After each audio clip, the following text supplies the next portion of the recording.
Oke, baik. Assalamualaikum warahmatullahi wabarakatuh. Sebelumnya, terima kasih atas kesempatannya. Kami dari kelompok 6 akan mempresentasikan hasil diskusi dari kelompok kami terkait proposal PKM dengan judul Pelapisan Ganda Silika Hidrofobik dan juga Hidrofilik pada Jejaring Kabut untuk meningkatkan efisiensi sebagai sumber air bersih. Next.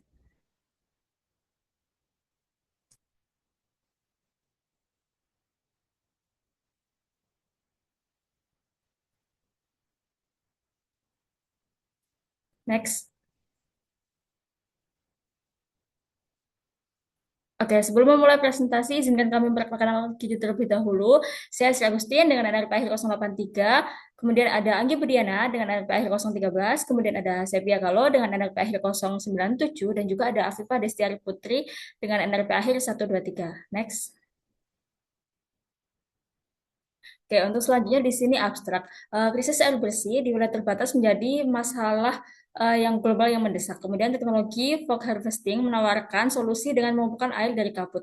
Penelitian ini juga mengembangkan jaring penangkap kabut berlapiskan silika, hidrofobik, dan juga hidrofilik untuk meningkatkan efisiensi dari pengumpulan air. Next.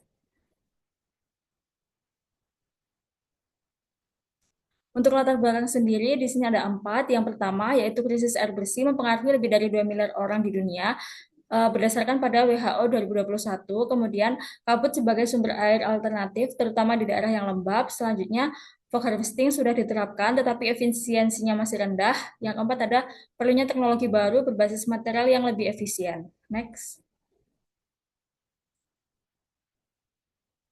Selanjutnya ada rumusan masalah. Terdapat dua rumusan masalah. Yang pertama yaitu bagaimana pengaruh lapisan silika, hidrofobik, dan juga hidrofilik terhadap efisiensi fog harvesting. Yang kedua, bagaimana kontribusi pelapisan tersebut terhadap aliran dan juga volume air yang ditangkap. Next. Untuk tujuan dari percobaan ini yang pertama yaitu mengembangkan fog harvesting dengan pelapisan silika hidrofobik dan juga hidrofilik. Yang kedua yaitu mengkombinasikan lapisan amorphous yaitu hidrofobik dan juga quartz hidrofilik dengan variasi perbandingan 1:1, 1:2, dan juga 1:3. Next.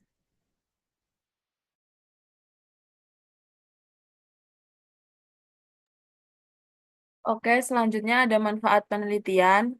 Manfaat penelitian ini untuk masyarakat yaitu menyediakan sumber air bersih yang terjangkau dan juga manfaatnya untuk lingkungan yaitu mengurangi tekanan terhadap sumber air konvensional dan mendukung SDGs.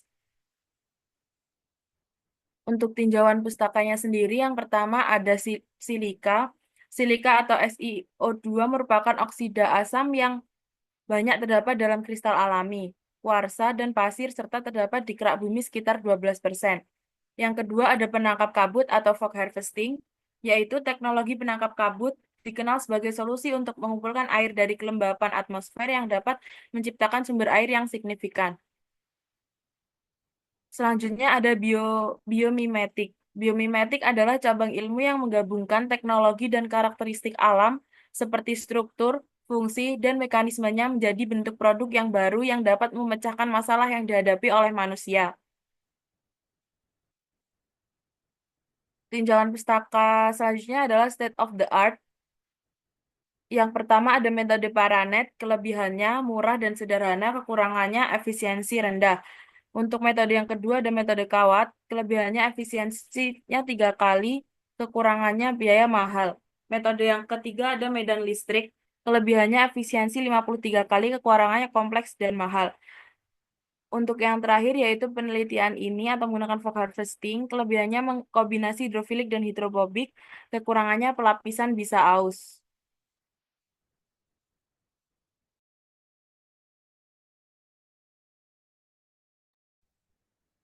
Baik, untuk variabel penelitiannya, di sini ada variabel bebas, terikat, dan kontrol. Untuk variabel bebasnya itu jenis atau konsentrasi silikanya, kemudian juga metode pelapisan. Untuk variabel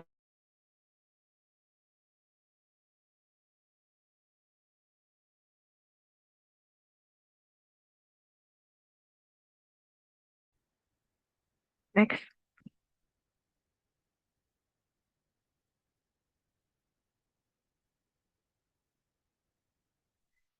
selanjutnya alat dan bahan. Untuk alat yang digunakan ada fog machine dan hygromet. hygrometer, jerigen, filter, dan keran air. Kemudian bahan yang digunakan ada silika, NaOH, HCl, HDPE, baja, aluminium, pipa PPR, dan serat PP. Next.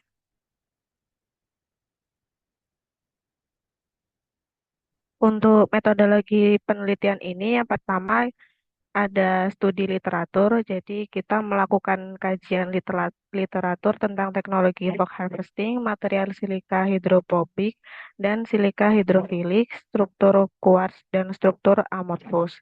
Kemudian ada sintesis dan pelapisan silika hidrophobik dan hidrofilik. Jadi pada penelitian ini terdapat 3 area yang akan dilakukan pengujian. Area pertama ada tanpa lapisan silika hidrofobik dan hidrofilik. Area yang kedua dilapisi oleh silika hidrofilik. Dan area ketiga dilapisi oleh silika hidrofobik dan hidrofilik. Kemudian untuk karakterisasi, jadi pada tahap karakterisasi dan pengujian ini dilakukan serangkaian analisis untuk memastikan bahwa pelapisan silika hidrofobik dan hidrofilik telah berhasil diterapkan serta berfungsi sebagaimana mestinya.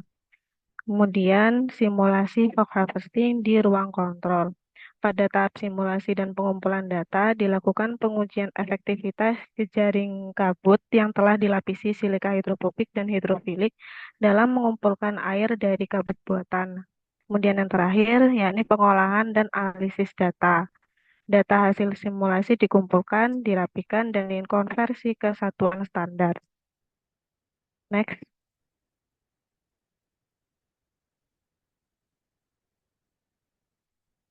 Kemudian ini diagram alir untuk tahapan risetnya dapat dilihat pada gambar berikut. Next.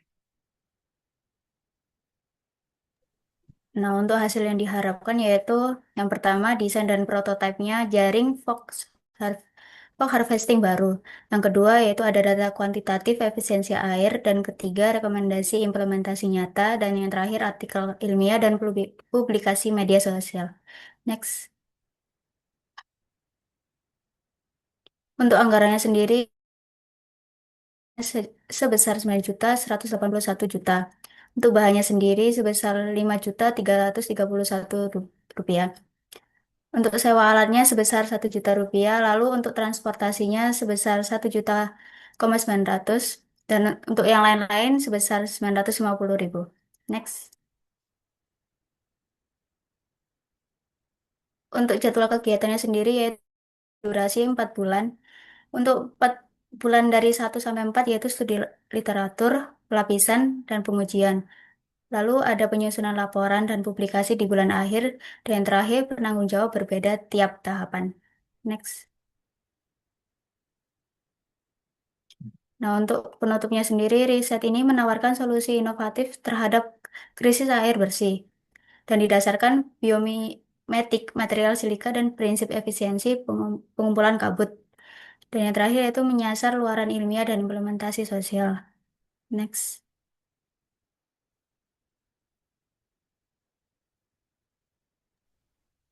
Oke, baik. Sekian presentasi dari kelompok kami. Mohon maaf bila ada salah kata. Assalamualaikum warahmatullahi wabarakatuh.